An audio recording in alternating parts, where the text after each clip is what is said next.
Guys, this is Russ with Joe's Gaming and Electronics, here with another highly requested video.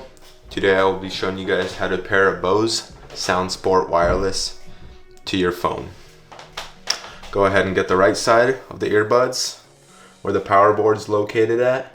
Go ahead and click the button and hold it until the blue LED light comes on.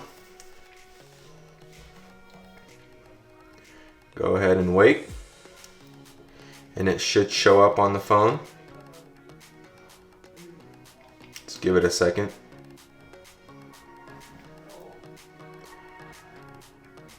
Connect ARM. It will usually say Bose Soundsport, but this one was renamed. Go ahead and play this music. It's perfectly connected. And go ahead and just hold the power button maybe for like 2 seconds and it will turn off the device.